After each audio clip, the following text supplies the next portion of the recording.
We now come to Alex Burkhardt, the Shadow Chancellor of the Duchy of Lancaster. Thank you very much, Mr. Speaker. Very happy to associate myself and this side of the House with the remarks the Right Honourable Lady made about Ukraine. Democracies must stand together. What is the government doing to bring down inflation? Well, Mr. Speaker, I think it's astonishing that, and first of all, can I welcome the Right Honourable Member to his place? And many people might not know, Mr. Speaker, but the Honourable Member was the Minister for Growth when, under Liz Truss, inflation was 11.1% and growth flatlines, so we're doing much better than he did. Well, the truth is that this, thanks to I'd like to thank the Honourable Lady for her standard charm. The truth is, this government isn't doing anything to bring down inflation. This government is stoking inflation. First, we had above-inflation pay rises for the unions. Then, we had a budget which the OBR said would increase inflation. Order. Sorry.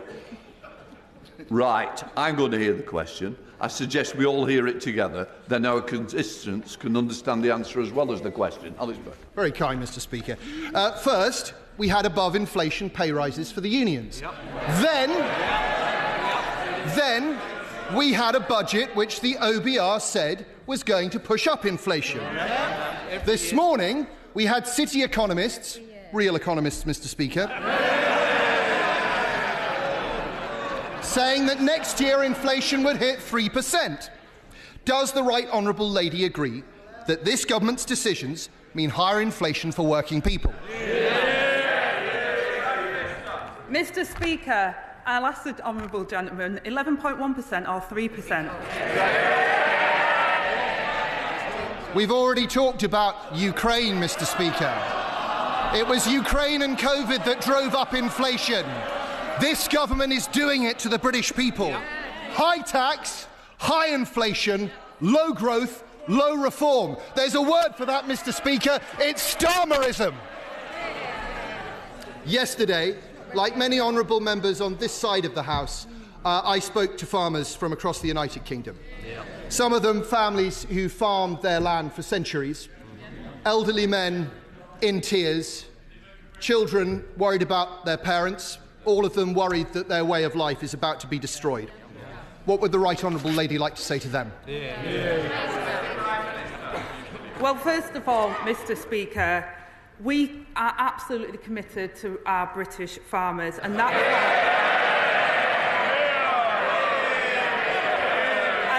why we've committed £5 billion to the farming budget over the next 2 years. That's the largest ever amount for sustainable food production in the UK. And it's alongside £60 million, Mr. Speaker, to support those affected by extreme wet weather and over £200 million to tackle disease outbreaks. His party couldn't even get the money out the door for farmers, failing to spend over £300 million on farming budgets. The farmers know they ruined it for them, and that's why we're in government and they're not.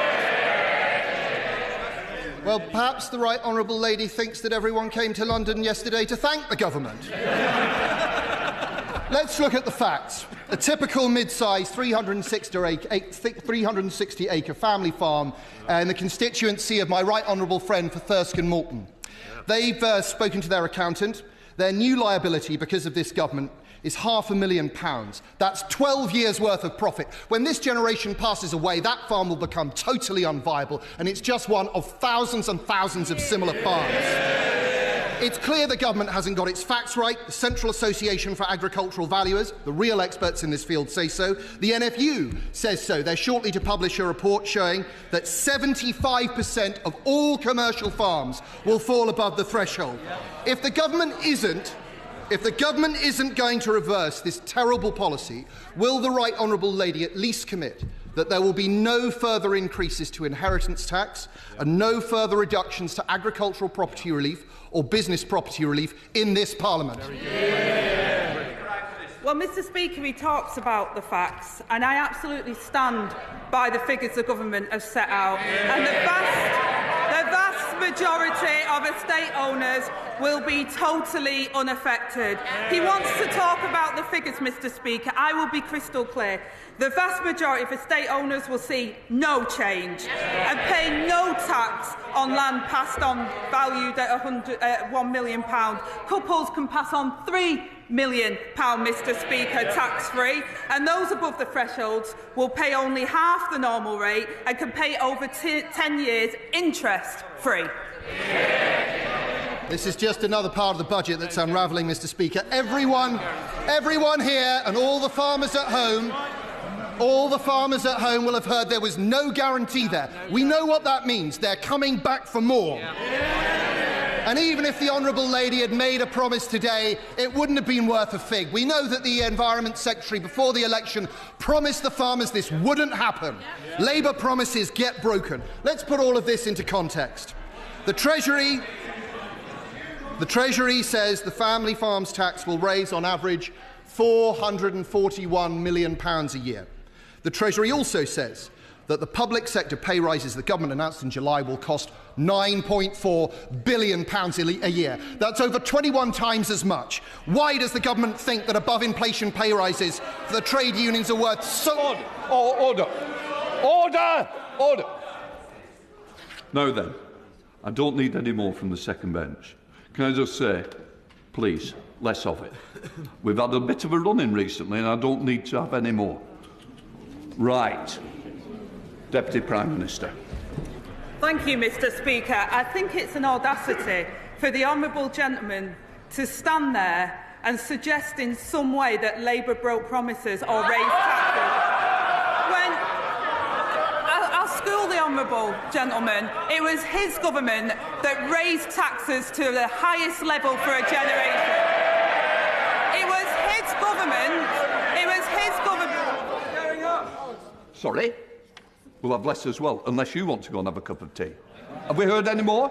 Is that it now? Yes or no? Absolutely, you're the one that was mouthing. Well, I'm sorry, you must be able to do it like a ventriloquist dummy. Prime Minister. It was his government that crashed the economy, that saw inflation rise to 1.1% and growth flatline. It was his government that spent the reserves 3 times over. I'll take no lessons from the honourable gentleman. Alex Burkhardt. I understand why the Right Honourable Lady doesn't want to answer questions about the terrible choices the government have made. It's because the truth is ugly. The truth is that this is a punishment meted out to people who don't vote Labour. It's the same punishment meted out to parents who send their children to private schools.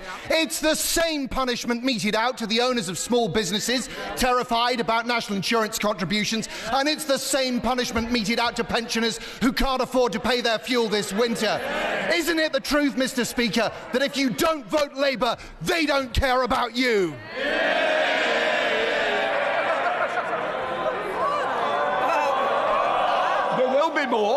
There will be more, and it won't be what you want more of.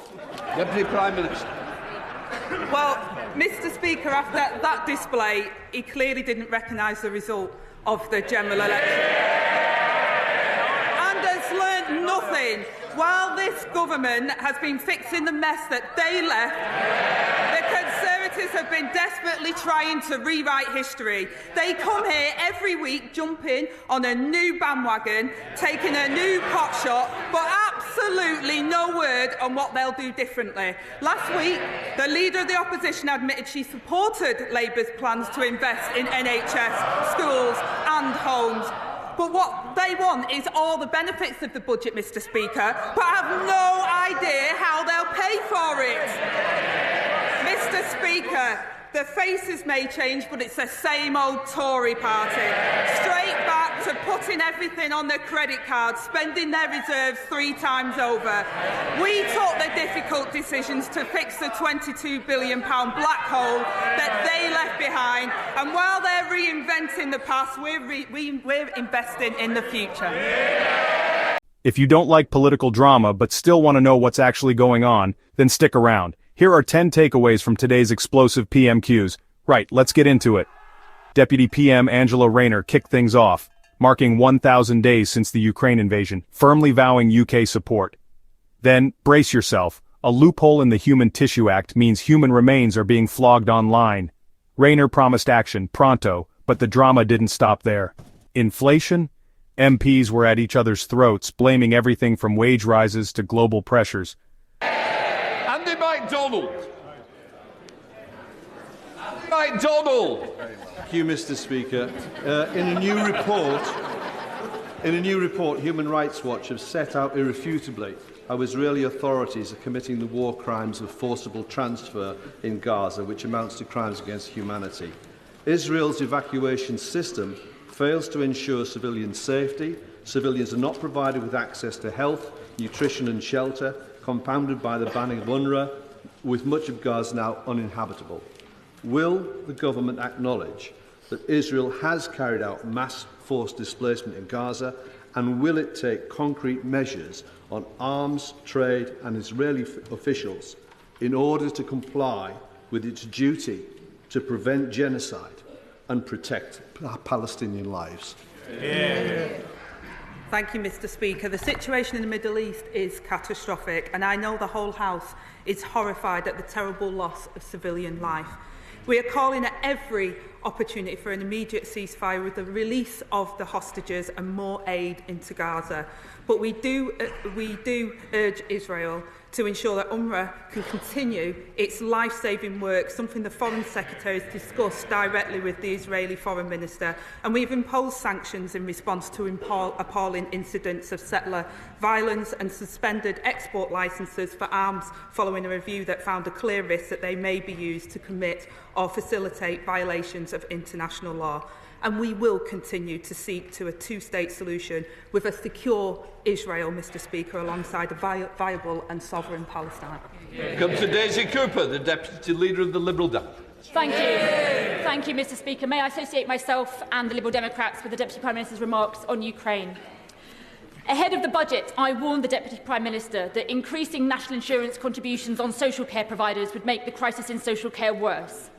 Now, OBR figures suggest that the increase in NICs will cost more to social care providers than the money that the government has announced for that sector in the budget, meaning that that measure alone could withdraw £200 million out of the sector. Will the Deputy Prime Minister speak with the Chancellor to make sure that, at the very least, health and care providers are protected from taking the hit? Well, I thank the honourable member for that question, and the Chancellor is sat near me, and I know that through those discussions that we had, that we wanted to ensure that we protected social care. That's why we confirmed £600 million of new grant funding for social care next year, Mr. Speaker, an uplift to local government spending and an £86 million increase to the Disabled Facilities Grant. Our Employment Rights Bill will help deliver the first ever fair pay agreement for social care sector as well, and we'll also make sure that the NHS is funded to help with the social care situation as well. Thank you, Mr. Speaker. It's clear that the social care providers will be worse off, so I do urge the Deputy Prime Minister and the Chancellor to look again at that. Somebody else who was very worried about the budget is Cathy. Cathy is a farmer in my constituency of St Albans, and she told me yesterday that she thinks the government changes simply do not make sense. The changes mean that her family may have to pay a bill which will force them to sell land, which makes food production unviable. At the same time, the government has not closed the land buying tax loophole that can be exploited by equity firms and the super wealthy. Farmers told me yesterday that they feel like they were betrayed by the Conservatives, and they now feel they were betrayed by the Conservatives.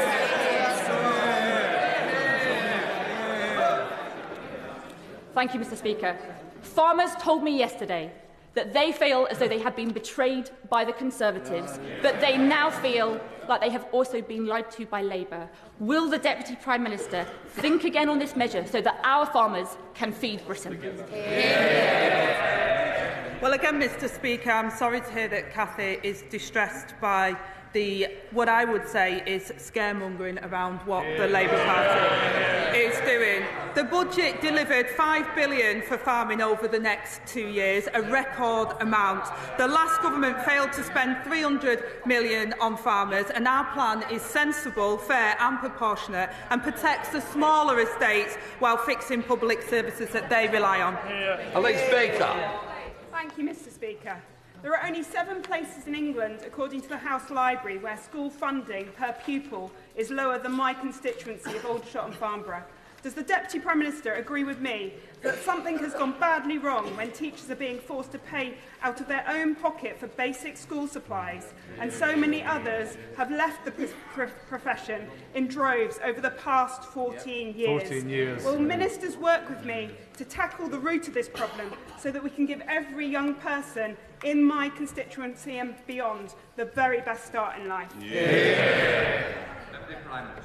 Thank you, Mr. Speaker. And every child deserves the opportunity to succeed in school and beyond. And I'm sorry to hear of the experience in her constituency. Last week I visited Raisingfield Primary School in my constituency, whose school council had a lot to say about the resources to our schools, and we have increased the core schools budget by £2.3 billion next year, increasing per pupil funding in real terms.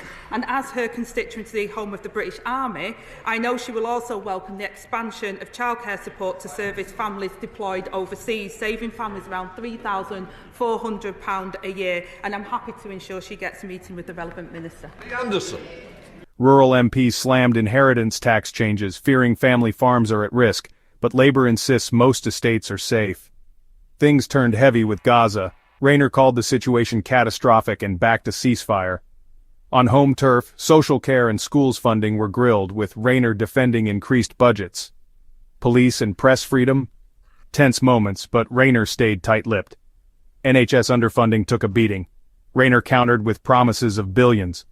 Finally, rural banking. More branches closing, but new hubs are on the way. That's PMQs in 60 seconds. Hit subscribe for more sharp takes on UK politics. What caught your eye this week? Drop a comment below.